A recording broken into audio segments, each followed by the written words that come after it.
The Remarkable People Podcast. Check it out.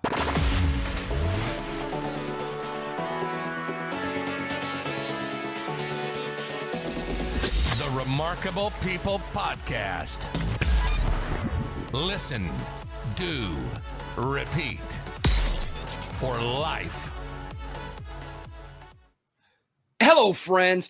I'm David Pasqualone, and welcome to this week's remarkable episode, The Peter George Story. This week, Peter is a passionate public speaker. He coaches and trains Fortune 100 executives. He has public speaking events all around the world, even during the pandemic. He's written books, he's run companies, but he takes all of this insight and experience, and in this episode, conveys knowledge of how we can overcome our fear of public speaking, and not just to disregard it, but how to channel it into energy to make our speaking even better. He has all sorts of tips and illustrations and just great common sense that he imparts to us in a way that's easy to understand and apply. So check out this awesome episode of the podcast. Make sure you're taking notes, as long as you're not driving, and then apply them to your life.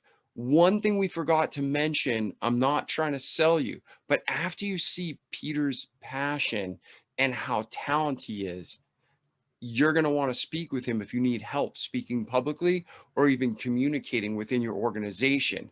Peter's offering a special 20% off to all of the Remarkable People podcast community.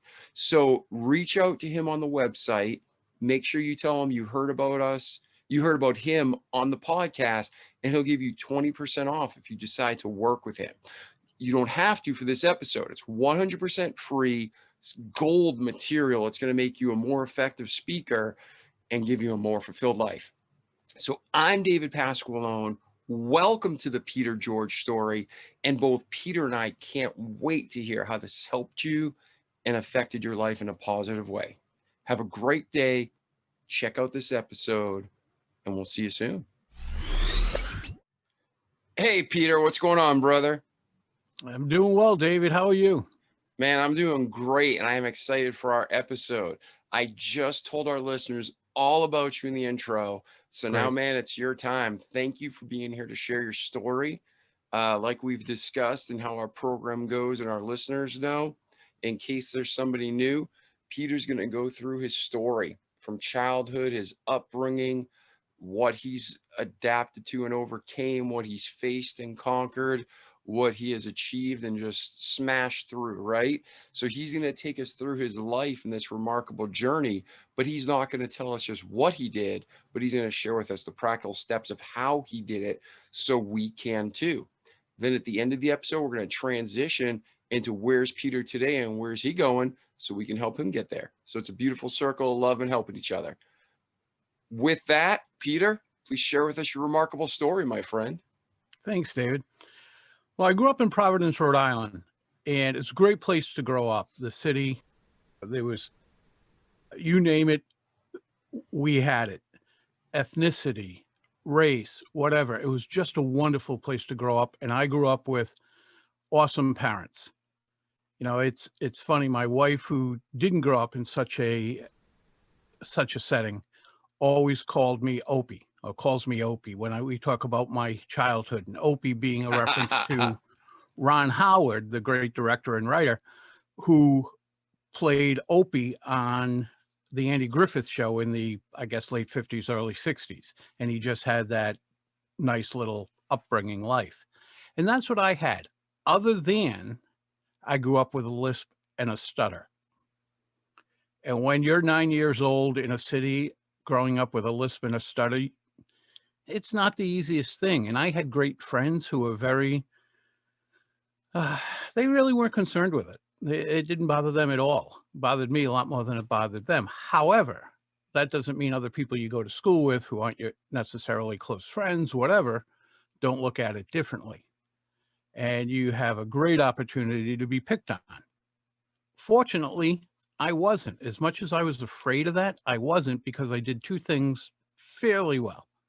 I kept my mouth shut, and I became fairly proficient in sports. I played football, baseball, and hockey, so I could play sports year round. And if you were good in sports, you didn't get picked on. Simple as that. And that was my drive to become better in sports. And I could still keep my mouth shut. One of the things I learned, David, though, which is kind of cool, now that I look back on it, is if I talked about music, sports, and as I got older, business, I really didn't stutter. Not much, anyway. And it's much like the people you see who stutter and then they start to sing and they don't stutter at all. And as soon as they're done singing, they start stuttering again. And that's what happened to me. So it became, I spoke about very few things to other people to try to get by. However, that meant I didn't communicate very well with people. As a whole, I was not all that good at communicating because I tried to avoid it. And that's how I went through school. I wouldn't answer teachers in class. I would stare them down, and they knew why. And I'd ask them not to pick on me, and I'd tell them, call on me, and I won't answer. Want to see that I've done my homework before class, after class? That's great. And it was a tough way, not as bad as some kids had it, but it was a tough way to go through my young life. And that progressed and progressed and progressed. And then I got into the corporate world. I got out of school into the corporate world. And I didn't have a choice. And I had a wonderful job with a company that everybody would recognize, one of the largest companies in the world. And it was a tremendous, tremendous job, tremendous opportunity, better opportunity than I thought I'd ever have. And I had the option of losing this job or becoming a communicator and learning to present to people. And I got help. I got help to have me become a better public speaker, if you will, better presenter. And here was the funny thing. When I got that help, what I learned, David, was I had been studying communication my entire life, just from the other side of the coin. I was finding every way to communicate with people without speaking. All I had to do was add speaking to it. I became a fairly good writer because of that, and I've written numerous articles that have been published in the hundreds, actually. I ended up owning a publishing company, founded that, sold that in 2005. All these things happened with communication that I never expected. If you said to me when I was young, if there's one thing that you do not ever want to do in life, what is it? And it would be communicate with people. Funny thing is, you can't get through life without communicating with people. Yeah, and isn't that crazy? They say that more people are scared of public speaking than death. So Yeah, I don't know if, as a public speaking coach and a speaker for more than 30 years, I don't know if I believe that per se, yeah, because I get it. We're going to do that much more often than we're ever going to die. We're only going to die once. And you don't think you're going to die. For the most part, we don't think we're going to die in the next 30 minutes, but we might have to present in the next 30 minutes. So we have to fight with those nerves fairly often, depending on the person and the situation.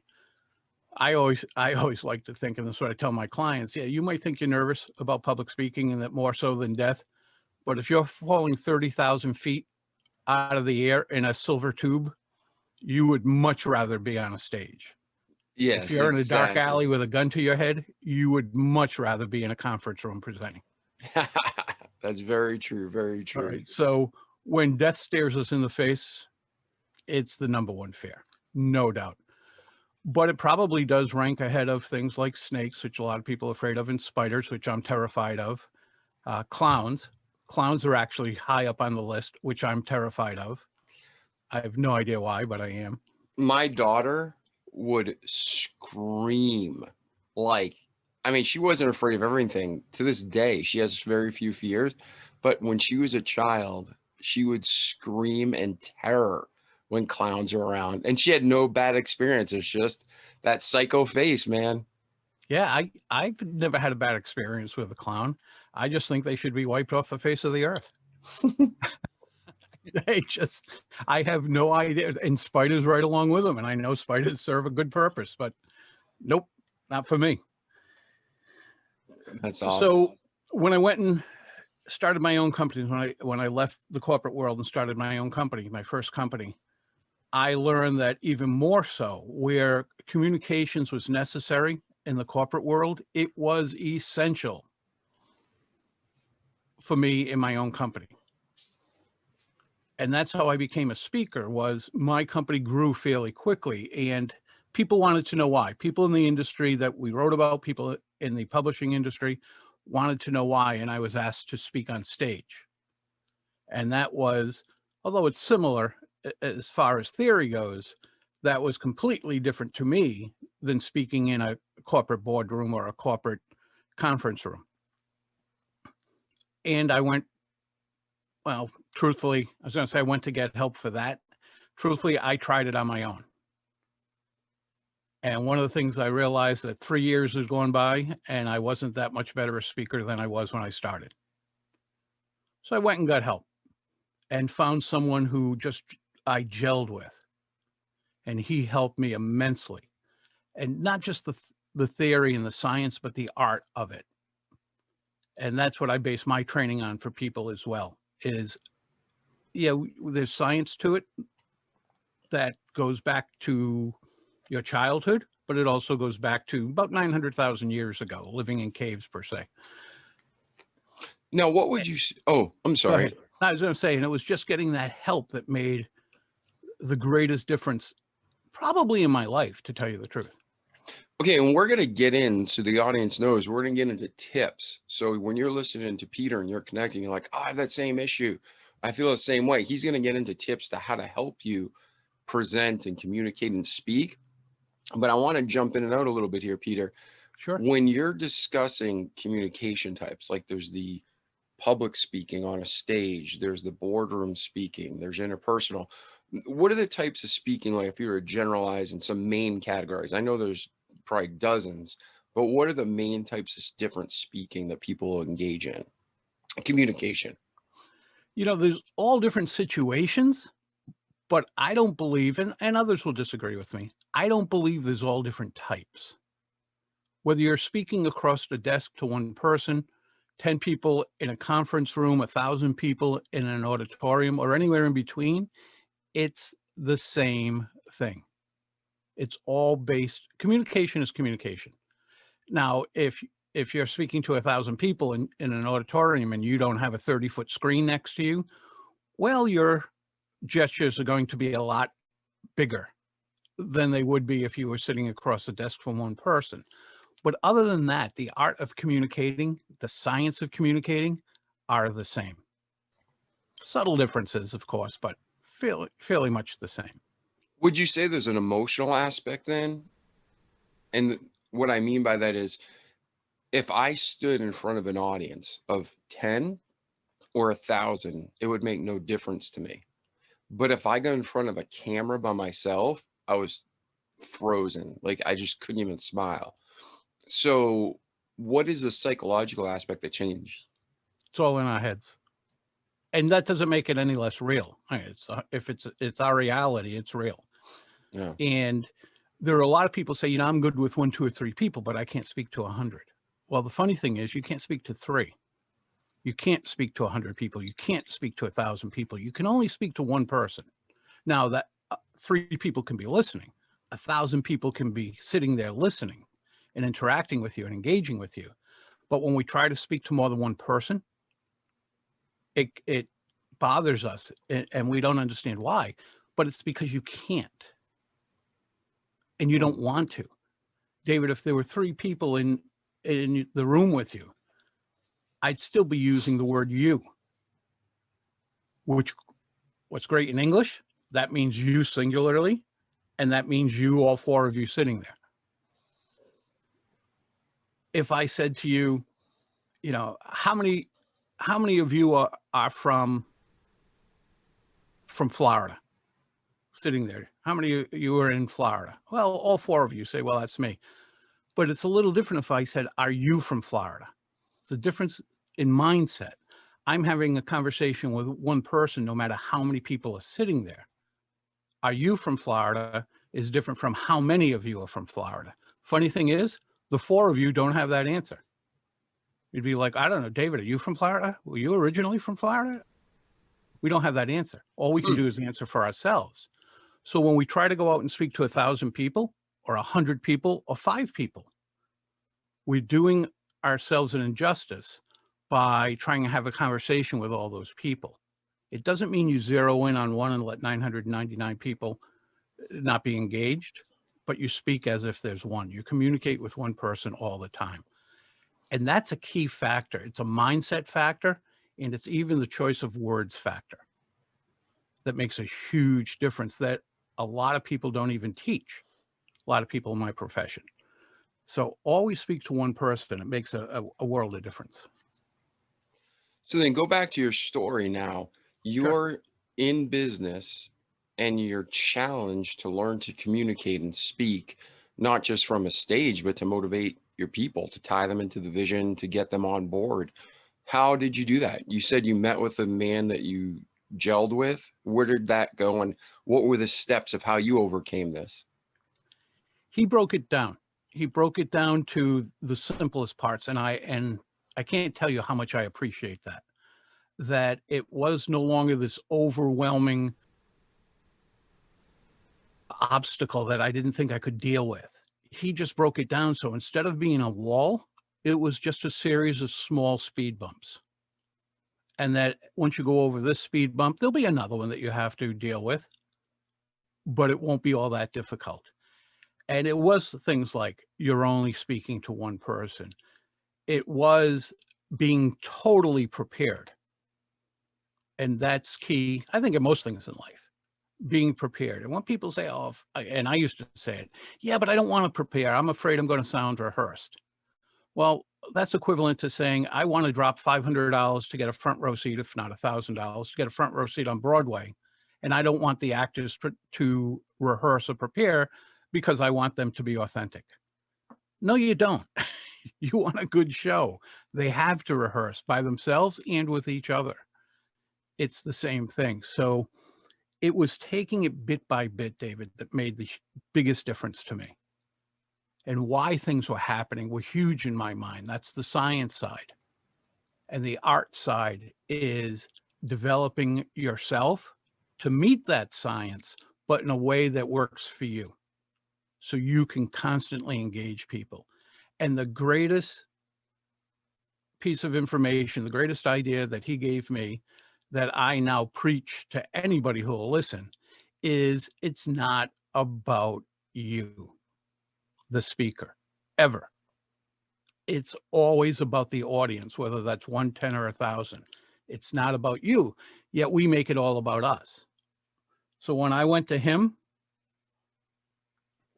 it was all, I'm nervous. I don't like doing this. What if I forget? What if I screw up? What are they going to think of me? What if they don't like me? What if I can't engage? What if I? What if me? What if I? What if me? And he looked right at me and says, what makes you think this is about you? And he was right. It wasn't about me. So now I know as long as I prepare, I do my due diligence, I study my audience, who I'm talking to, what they want and need to know, what my point's going to be, and then rehearse my opening, which helps a great deal on a lot of levels, especially with nerves. Rehearse my opening, rehearse my conclusion, rehearse my points in between.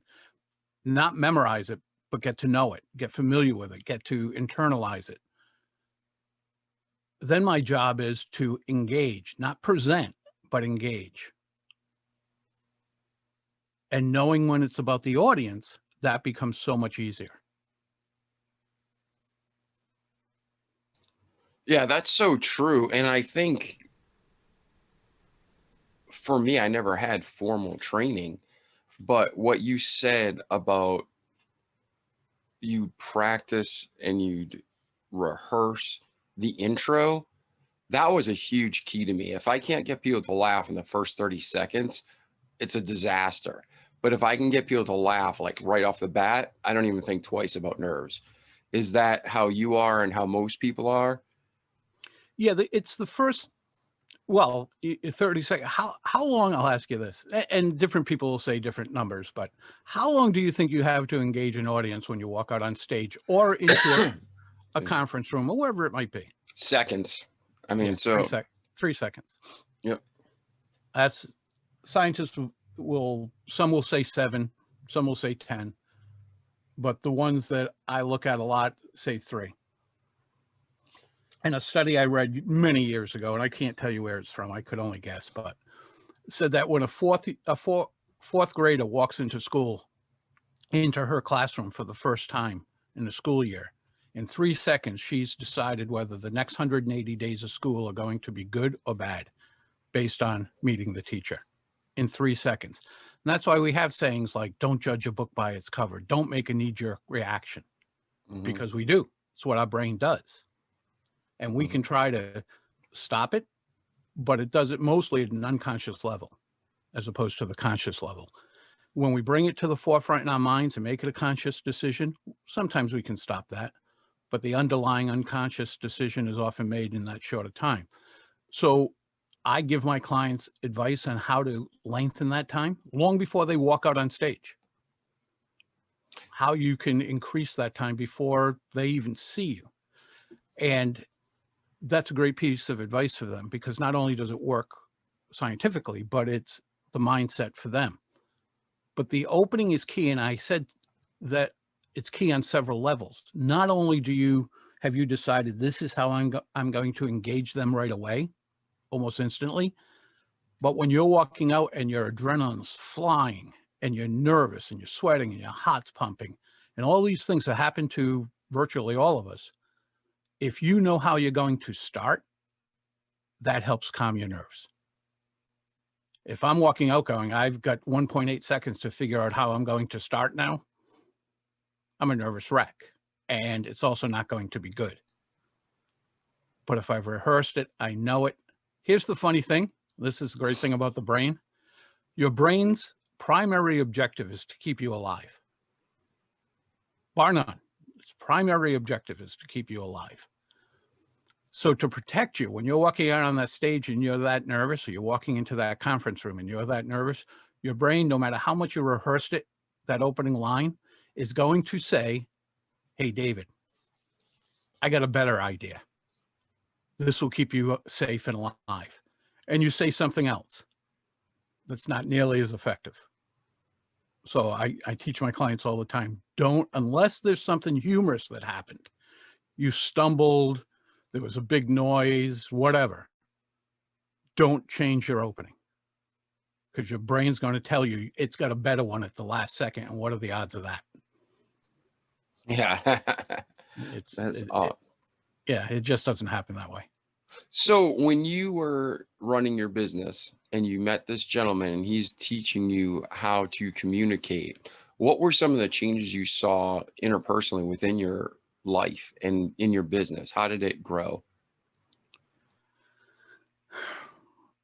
I got into the publishing industry without knowing the first thing about publishing. This was in 1990 when personal computers were just evolving in what they are. I'll tell you what, our first graphic computer, not our main computer, but our first graphic computer had 4 megabytes of memory, not gigabytes,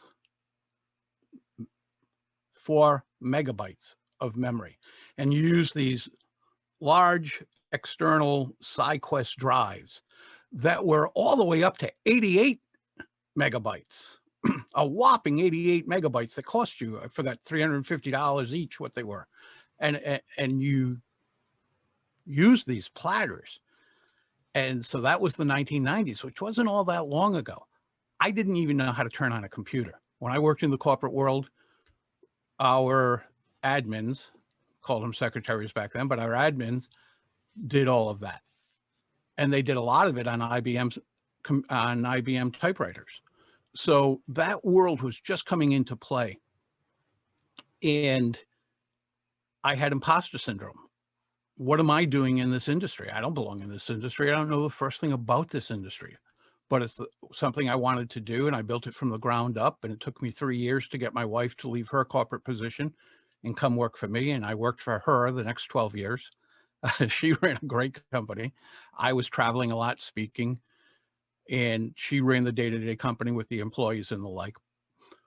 But to answer your question, the biggest change in me was confidence. That's the change, and that permeates other aspects of your life. And when I work with my clients, I'm going to teach them public speaking and presentation skills and all of that. That's not my goal. It's their goal. But what they get is generally a level of confidence they never thought they could have. And that's a superb thing to get. You don't get that in a lot of ways. And that's when I know I've done my job, not when they become better presenters, which they will. If they do their homework, they will. But when I see a difference in them, I'll give you an example. I worked with the president of a large company, and he brought me in, and I asked him, Mark, why do you want to do this? What made you call me? And he said, I'm a perfectly good presenter for the president of the company. I'd like to be a better presenter so I could, for when I'm a CEO of a large company. And we started working together, and we did our process. And at the end of the process, he said, we were talking about the experience, what he had learned, how he's going to apply it, and all those things. And he said to me, Peter, I hired you to teach me better public speaking skills. And you did. And I appreciate that.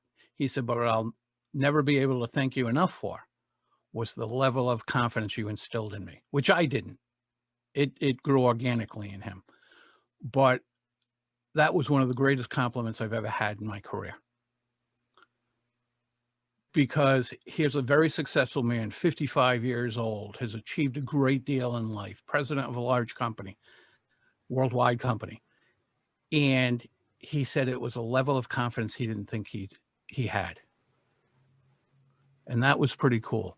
That's what my clients get. That's what most people get from this, whether it's my clients or they work with someone else. That's what they should be getting. And you can tell them that ahead of time. And they're like, uh-huh. It's just cool to watch it happen. Yeah, and that rolls over into every aspect of your life, not just a professional. So if for the people listening now to get started at home, what are some tips you have that you've seen work time and time again? If you're like, here's 1, 2, 3, here's 3 things to start implementing for better communication, what would you recommend? We've touched on 2 of them. It's always, always, always about the audience. Always research the audience. Even if you're speaking, you walk into a room and they say, hey, David, would you like to share a few words? Instantly think, who am I speaking to? What do they want or need to know in this situation? What is the situation? Is there a challenge, an opportunity? What's going on? And what's my point? And a lot of us forget what a point is. That's another one, is get to the point. A point is something you believe in. A point is something you could. Point isn't taxes. A point isn't lower taxes. A point is, with lower taxes, I believe we can do this. That's a point. Lower taxes is a topic. So instantly, what's my point and how am I going to speak to that? So it's always about the audience. And do that research, whether it has to be a split second or you have time in advance. After that, we already talked about it. Rehearse, rehearse, rehearse, rehearse. When you think you've rehearsed too much, rehearse one more time. And there's ways to go about rehearsing. It's not just reading your presentation. That does virtually nothing for you, actually, if you just sit there and read your presentation. So movement helps you remember. So you have to get up and speak it out loud. So it's all about the audience, rehearsing. And when it does come to you, because I can tell you too, I'm blue in the face that it's all about the audience, but we always have that in our mindset. What's happening to my body? Well, what's happening to your body is excitement. We call it fear. I'm nervous. I'm afraid of presenting. My blood pressure goes up. My heart pounds. My hands get sweaty. I can't remember things. My mind's going around like a roulette wheel. where the ball doesn't drop. Happens to everybody. But what happens when you're excited? Your heart pounds, your blood pressure goes up, your hands sweat, your brain starts to go a mile a minute. It's the same reaction. It's just the context we're putting it in. So where we say we're nervous, it's actually the same reaction as excited. The only difference is that mindset. So switch the mindset. Is it easily done? No, it isn't. But if you can do that, that's great. I'll give you an example. A friend of mine, my daughter's godfather, when his two boys were young, they loved to go on roller coasters. He hated roller coasters. So they would go on vacation and there'd be a Six Flags around or something like that. And the boys would be, take us on the roller coasters, take us on the roller coaster. He was petrified. And then he realized that same feeling, one day when they said, let's go on the roller coaster, he was like, yeah, let's. And he had the same feeling, but now he was excited to go on the roller coaster. He said that feeling never changed. It's just how he looked at it. And his boys are grown up and living their own lives in different states. When he and his wife go on vacation, he looks for an amusement park and he goes on a roller coaster. And he said that feeling has never changed from the first day they said, let's go on the roller coaster and he was petrified to what he experiences now. He just changed his mindset and how he interprets it. Just how it's interpreted. Interesting. Very interesting. So, speaking isn't about us. Rehearse a ton and switch our mindset. Those are yeah, I'll give you one more example of that we all can see. If you like sports, let's take football in this instance. They took New England Patriots. Although I was last time for Brady. I got blessed. I got the best of both worlds. I'm from Boston, Patriots lifelong fan, but I respect Brady and now I live in Florida. So it worked out for me. I rooted for him. I'm glad he won. So football, you can see it time and again as the Super Bowl rolls around. They'll interview people and they say, hey, Jim, what's it going to be like when that day comes? And he goes, I'm going to be, I'll be nervous. My adrenaline will be flowing. But once that first play, that first hit happens, it's another football game. You get right into all the hype's gone, everything's gone. It's another football game. And your professionalism snaps into play. So they're nervous. These are professionals who've been playing this sport since they were 8 years old. They're the best in the world. They're playing in the biggest game in the world, watched by hundreds of millions of people. And they're nervous. If they can be nervous at their level, then we certainly can be nervous at ours. But they know that nervous energy will instantly turn into positive energy, the energy they need. They absolutely need to perform at the highest point. So when people say, should I take beta blockers to calm my nerves? No, you need that energy. If I meditate or pace before I go out on stage or in that conference room, will that lower my nerves too much? Yeah, I'd love to see it. It's not going to, but you don't want it to. You want to have that energy when you get out on that stage or when you walk in that room or speak in church or wherever it might be. You want that energy. You just have to funnel it from nervous energy into positive energy. It's the same reaction to your body and your brain. Yeah, it's kind of like, I don't know why, whenever you're talking, it reminds me of Judo. Like you're using the enemy's energy against them. So it's like you're taking all those fears that Satan tries to break you down with, and you're converting it to your victory. So it's like communication Judo, what you're teaching over here. That's awesome.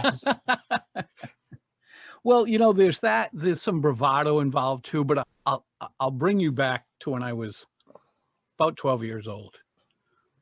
Part of my family was from nowhere, Maine. Just northern Maine, out in the middle of nowhere. And if you're not from that region of the country, a lot of Maine is nowhere. I love Maine, but there's some really remote areas. Oh yeah, once you hit Bangor, anything north of that is just trees and some small towns on the coast. But I'm sure people from Maine will appreciate my description of their state. It's a wonderful Oh, state. I it's a absolutely yeah, it's a love Maine. gorgeous state. We have listeners from over 80 countries, Peter. That's why I'm just trying to give a quick summary, but it's Ah, at the top of New England. It's separated from Canada mostly by water, but I mean, you can connect in some parts, but it's gorgeous. But oh, during the beautiful state. winter, lots of snow, cold, and I think for a long time during like the 80s, wasn't like the number one cash crop weed before it was illegal. It wouldn't I mean, surprise me. it was really a remote place to go. So, anyways, that's Maine is a beautiful place with great people, but it's not like a metropolis. Let's just say that. No, no, not at all. And well, that's where my mom's side of the family is from, and she was born up there. And we would go back for family reunions. They had family reunions maybe once every 5 years. We went up there every summer, but about the 5th year, there would be a family reunion. And my great-grandmother, who lived to be 100, and I was 18 when she passed away, she would gather all the great-grandkids around at one point during the reunion, just bring them aside away from everybody else, and say something, just one line, and then walk away. She had this innate country girl wisdom of, I will give them this line. It may help them, it may not, but they'll interpret it how it will help them. So at about 12 years old, she takes us great grandkids over to the side, and there's about 15 of us. And she said, if they look that close, slap their face. And then she turned around and walked away. No explanation, no nothing. If they look that close, slap their face. And I'm a 12-year-old boy saying, what does that mean? I have no idea what that means. And I forgot all about it. And I got a little older and I realized, ooh, I think she was talking to the girls. Here's a country girl. If the boys get that familiar, slap them. You know, if they get too close to you, whatever. As an adult, when I look back on that, I think if someone criticizes you, not critiques you, that's different. That's done with care and the want to help you. But if someone criticizes you, the heck with them. Slap their face, metaphorically. So there has to be some of that too. If you know you've done everything that you need to do, you've researched the audience, you've developed a presentation, you've rehearsed that presentation, you've done all that you can do to make it good for them, to engage them, to have them walk away with more information or a call to action or whatever your purpose is in that particular instance. If you've done all you can do and someone is going to criticize you, which someone is, you're not going to make everybody happy, the heck with them. You've done the best you can do. When I go out to speak, I know I've done the best I can do. Are there people who are in this world who can do better? Definitely. But I've done the best I can do. And I've given all of me for that particular situation. And if someone wants to criticize that, there's nothing I can do about it. And there always will be. Yeah, a wise man told me in college, he said, just do your best and accept your best. And that was profound to me. Like it was always never good enough, never good enough, never good enough. And he's like, Dave, just do your best and learn to accept your best. That's it. I tell my clients, never, and I have some who do, never strive for perfection, strive for connection. That's good. Perfection's never going to happen, but connection can and should. So where is Peter today? You went through this journey, you learned to communicate, you learned to speak, you've been able to influence organizations and people within the organization. Right now, you're talking to a global audience, but where are you today? What's going on in your life personally? You got kids, grandkids. What's going on with your business? Where are you headed? How can we help you get there? Well, I'll tell you where I am. And if anybody can help me get where I want to go, that's fantastic. But where I am, I live outside of Providence. I've lived in other states, always came back to Rhode Island. And I live outside of Providence with my best friend, my wife. best friend of 31 years. Every day, when I'm done with this, first thing I'll do is call her at her office. She owns her own company.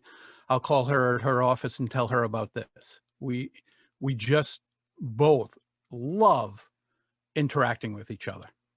And when we're not together, we want to tell each other, here's what happened in my life that was awesome. So she is my best friend. That's not a line.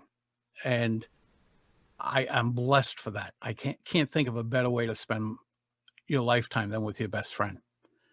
I have 2 children, not from my wife, from a previous marriage, but I have 2 children. One lives in Florida. One lives out in the Seattle area. Both have children. So I have grandchildren, and they've grown up to be wonderful adults, great parents. So that's pretty cool. And me, like I said, I just have a great life. I am absolutely fortunate, blessed, pick the word, to have the life I have. Was it all constructed knowingly by me? Nope. Not even close. I fell into a lot of fortunate holes. Walking along, just dropped in a hole and went, oh, look at that. Look at how that happened. I built my publishing company up, but it took off to the point where it did totally by mistake. It was a happenstance. I just happened to meet someone who had another publishing company that was larger, more experienced than mine. And we hit it off. And at one point she called me and said, would you like to buy my company? I'm retiring. I couldn't have planned that. That just came along. Came along from doing the right things once we met, keeping the relationship going, being kind to each other, asking for advice, whatever it might have been, doing the right things in life. But that was just happenstance.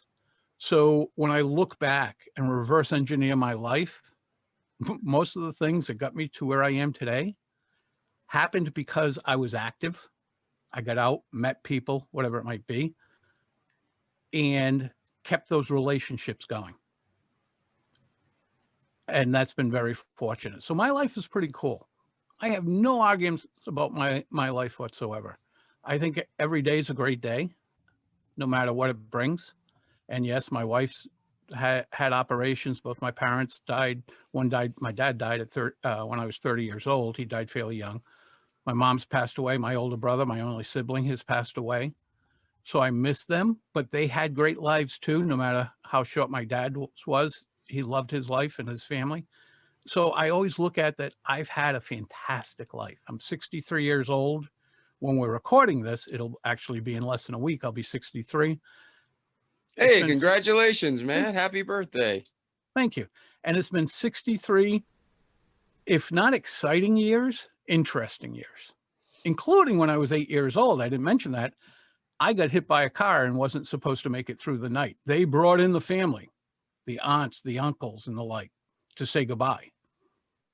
I wasn't supposed to make it through the night. And at 8 years old, you don't look back, you don't sit there and go, wow, I got a second chance at life. You just don't look at it that way. It's just what's happening.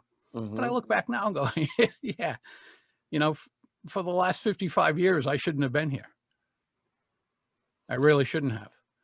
So for whatever reason I'm here, by whatever grace that I'm here, it's been pretty cool. And I hope I help people. And you said how you can help me.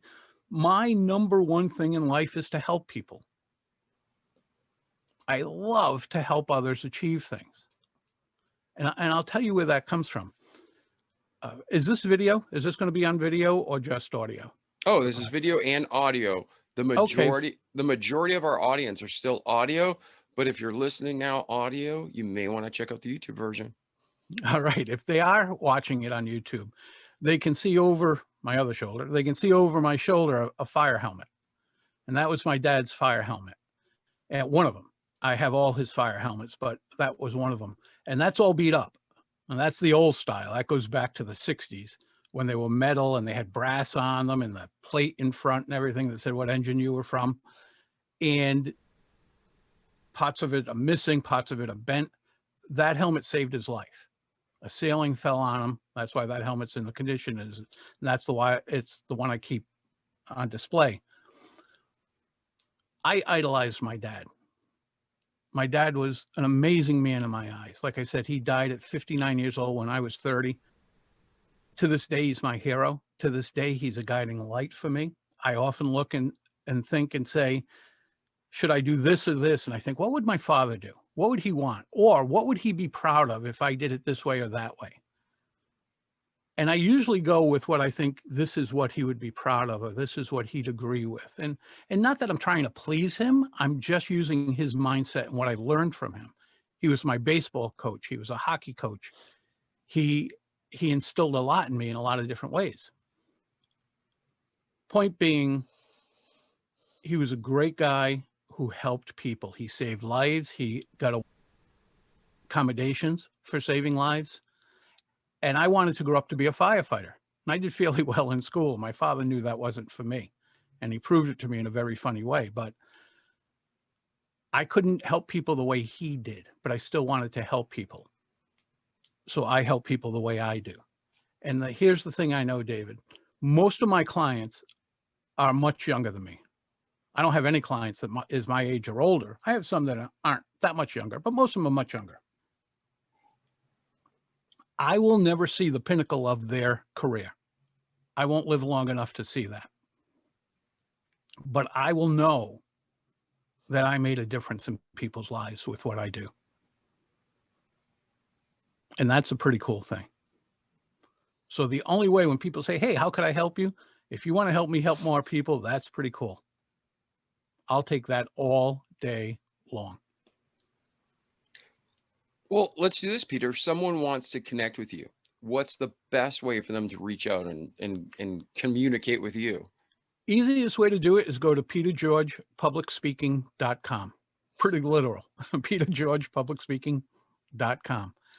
And they can learn about me there, my services. They can learn about those. They can contact me through that. They can schedule a call automatically that'll show up on my end.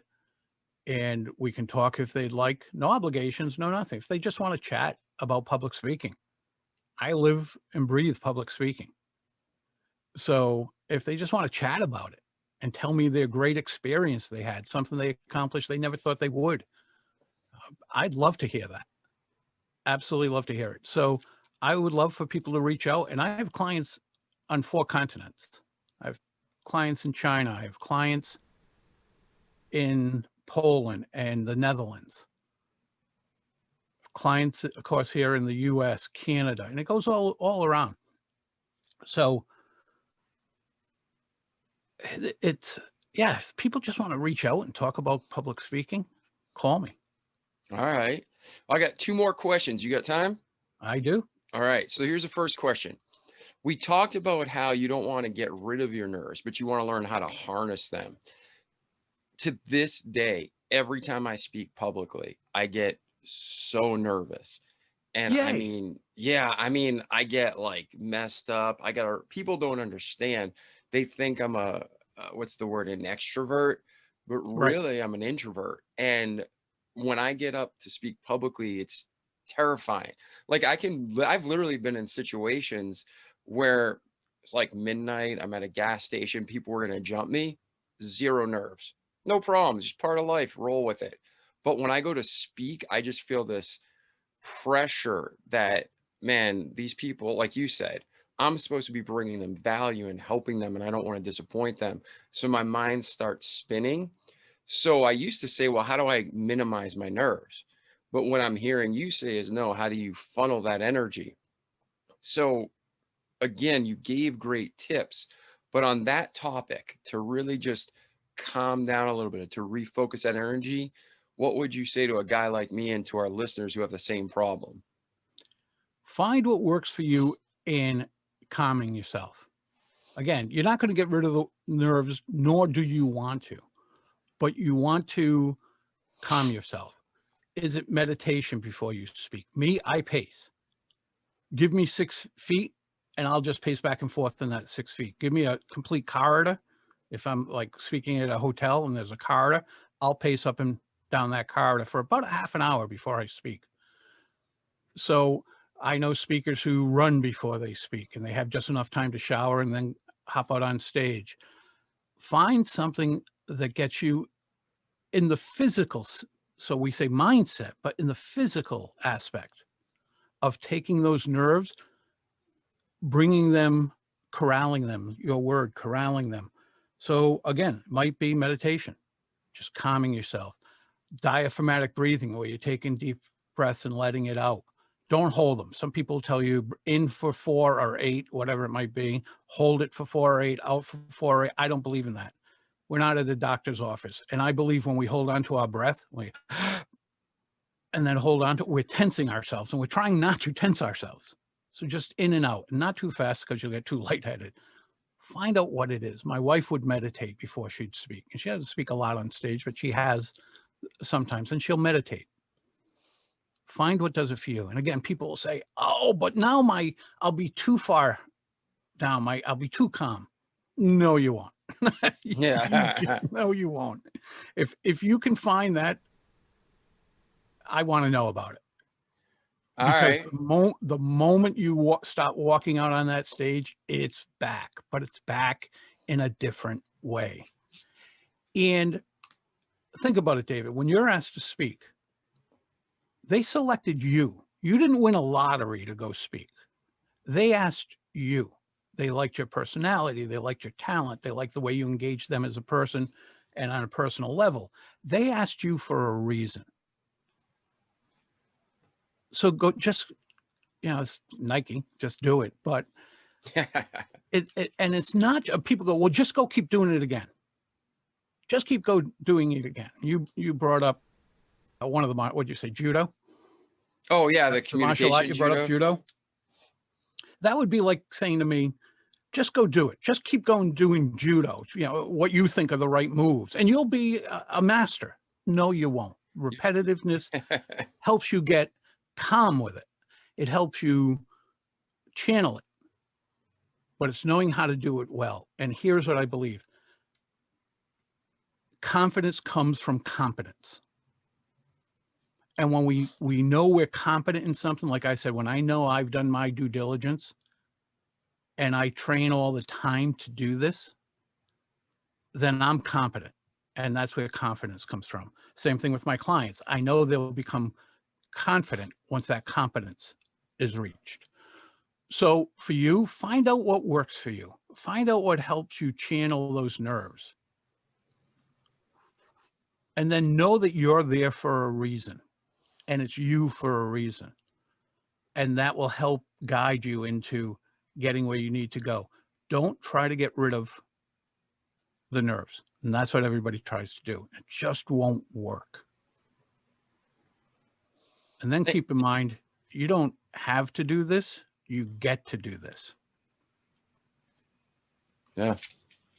When someone brings you in front of other people, like you did for me on this podcast, when someone brings you in front of other people to affect their lives, because you're not just affecting their knowledge. With that knowledge, they can change their lives. So when you can affect someone's life, that's a pretty cool thing. And it's a hell of a responsibility. And that's why I hate to see people wing it. I know my stuff. I'll just go out there and talk. Well, I know how to run, but I can't compete in the Olympics. I know what singing's all about. I'm a guitarist. I've been for many years. I'm not Eric Clapton or Jimi Hendrix or anybody else. I'm just not that good, even though I know how to do it. I'm not as good as they are. It's more than knowing your stuff. Do you know what it is? The Japanese have a word for it. When you know what you want to say and you have the guts to get up in front of people and do it. Do you know what the Japanese call it? It's one word. I do not. Karaoke. Think about it. You know the words, so you know what you want to say, and you've got the guts to get up there in front of those people. But here's my question. For the most part, how good is karaoke? Unless your audience has had 3 beers and a shot, you're probably not that good. When we wing it, it's the same thing. And when we wing it, it's disrespectful to the audience and to ourselves. We've been asked to affect change in people, and we're just going to wing it. Wow. I don't want my doctor who has to operate on me, who's going to affect my life tremendously, to wing it. Yeah, good point. Very true and very important. So it's taking appreciation, knowing that we've been asked to speak because someone sees value in us. So don't let that imposter syndrome get ahead of you, and just to prepare. I love it, man. But change that. I'm not picking on your words, but just change that No, thought. hey, pick We've on been me. That's asked, important. we've been asked to speak. No, we haven't. We say that. That's just shorthand. We've been asked to affect someone's life, their business career, their personal life, the life of their family. When we're speaking, we're affecting. So we're not asked to speak. We're asked to affect someone's life, and you should handle it in that way. And there'll be people, there'll be speakers, there'll be trainers like me, other coaches who will say, wow, man, that's really overdoing it. Well, maybe it is. It's just the way I look at it. But I know if I can affect someone's life in public speaking, then that make a difference in their career or their happiness. And that's a pretty cool thing. And if I make a difference in their career, maybe they get that promotion they otherwise wouldn't have. Maybe they go for a job they otherwise wouldn't have. And now they have the income to get that house on the lake in Michigan or wherever, or to travel to Europe where they otherwise wouldn't have. Whatever it might be, that changes their lives. So when we're asked to speak, it's so much more than that. And that's why when people say, oh, I know what I'm talking about. You know what you're talking about, but you don't know how to communicate. And those are two different things. Yeah, man, that's some great gold in this. Thank you so much, Peter. You can tell I'm a little bit passionate about this. Oh yeah, no, it's beautiful. Most of our episodes are on the personal level and everything's like blended together. Your episode's been more on the actual topic, what you're passionate about. And that's why I want to kind of close with these next two questions just to wrap it all up. Sure. From your birth to today, is there anything we missed in your life, anything significant that you want to cover?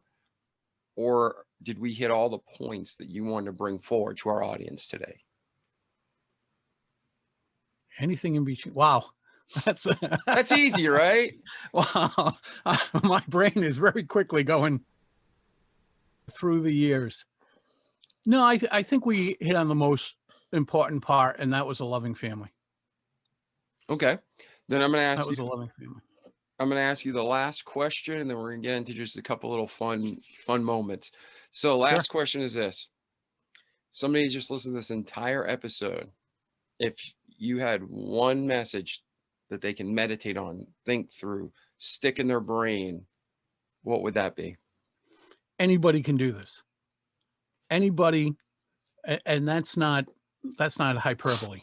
Anybody can do this. And you hear the line all the time, hell, if I can do this, anybody can. But you're looking at someone that has two speech impediments. And they're both still there. People go, I don't hear you stutter. Well, if we got on the right subject, you would. But, and and now I'm trying to avoid it. We all have something to contribute, and find what it is. And it might be big, and it might just be small things that we don't even think of. Find out what that is, and just be happy for yourself, because you can't be happy, I don't believe, for anybody else unless you're happy for yourself, and in some way affect change in other people in a good way. Some people do it by being doctors. Some people do it by being great chefs and giving people wonderful meals. I do it by helping them communicate more effectively. We can all do it in some way. And I'll give you one example for that. I was just down in Manhattan speaking last week, and I got into a taxi. That guy made my day. Absolutely made my day. He'll never know it. I told him, gave him a heck of a tip, more than the fare was. The tip was more than the fare was, because he made my day. Anybody can do it. That's fantastic. All right. everybody's listening to this. They think, well, Peter's a professional and Peter practiced and Peter had a loving upbringing, blah, blah, blah, blah. But that's not true. We all have strengths. We all have weaknesses. Like you said, anybody can do it, but not everybody will. Because if it was easy, everybody would do it, right? That's right. It's one of my dad's sayings. Yeah. Yeah. But this is the thing.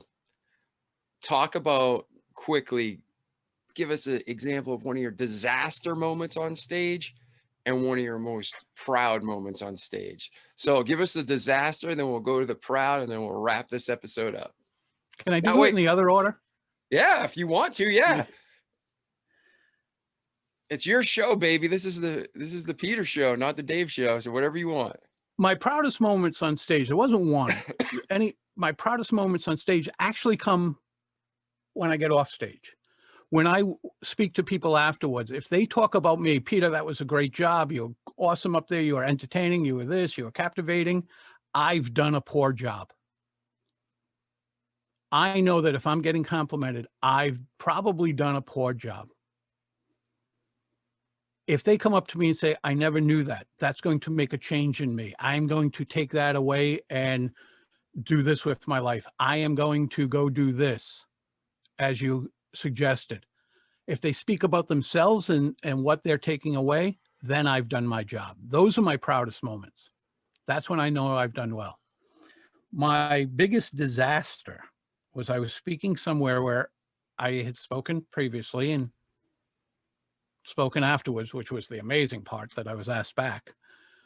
But remember I said, don't change when you're going out to speak. Don't change what you decided your opening was. Yep.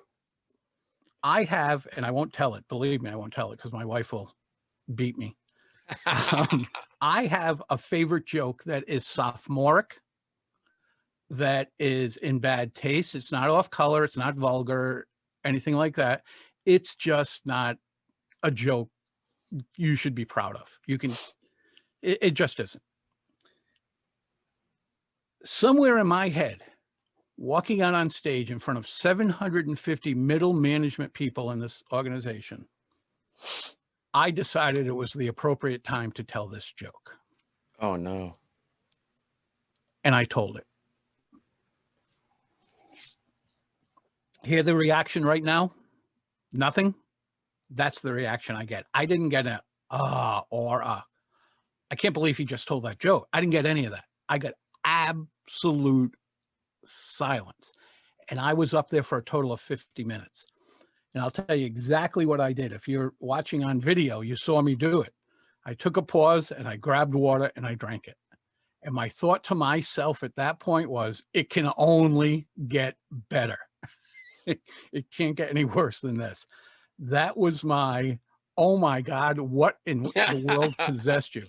And here was the coolest thing. My wife, my best friend, my greatest person who critiques me most heavily, because she knows me. She knows when I wasn't feeling it and all those things. She happened to be in the audience in the front. And I looked over the edge of the stage at her and she had her head in her hands. And that's when I knew, this is going to be a long plane ride. And she never said anything other than what possessed you. So all she asked, that was actually in the hotel room that night. I said, I have no idea. Absolutely no idea. But that was my biggest disaster. That's all. And so for our listeners, it happens to us all. We have everybody. Yeah, we have wonderful accounts. We have I don't want to say average. Hopefully we're always striving for that excellence, but we have the everyday accounts and we all have the train wrecks, right? Even Peter, we all have our train wrecks. So here's the coolest thing. My favorite stories in life are my train wrecks. Yeah. Right? Yeah. David, I went out there and I smashed it on stage. That's not interesting to you. That's not interesting to me.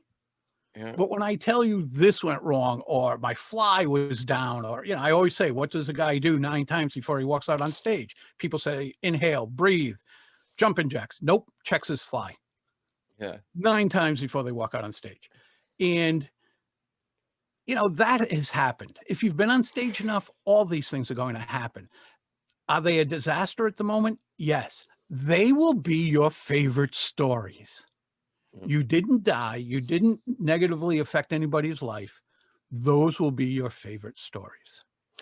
Yeah, and to the audience too, and again, Peter, you correct me if I'm wrong, or you expound on it, but you talked about how our job is to communicate to the audience. Mhm. And the audience, that same joke might have died 24 places, but there might be one spot on the earth where that joke killed it, right? I hope not. So, but, no, but there are times like you'll hear comedians and stuff, and like they can use these jokes only in a certain region of the country or the world.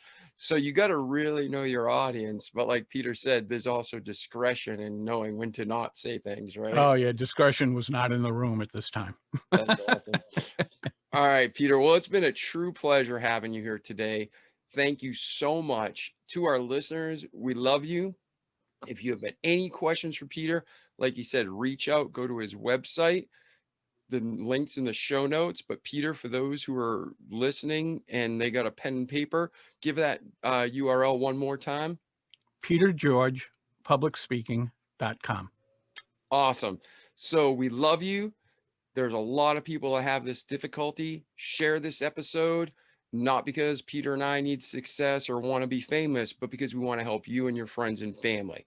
So share this, like it, rate it, review it. If we can't get 5 stars, tell us why so we can fix it and be better. I can't fix the ugly, but we can fix how we communicate. So we love you. I'm David Pasqualone with the Remarkable People Podcast. Peter, you truly are a remarkable man. Thank you for being here today. And to our Thank you for having me. Oh, yeah, it's a pleasure. We'll have to catch up again in another episode. Would love it. To our listeners, have a great day. And like our slogan says, don't just listen to this great content from Peter, but do it each day. Repeat it so you can have a great life in this world and the eternity to come. Have a great one. Ciao. The Remarkable People Podcast. Check it out.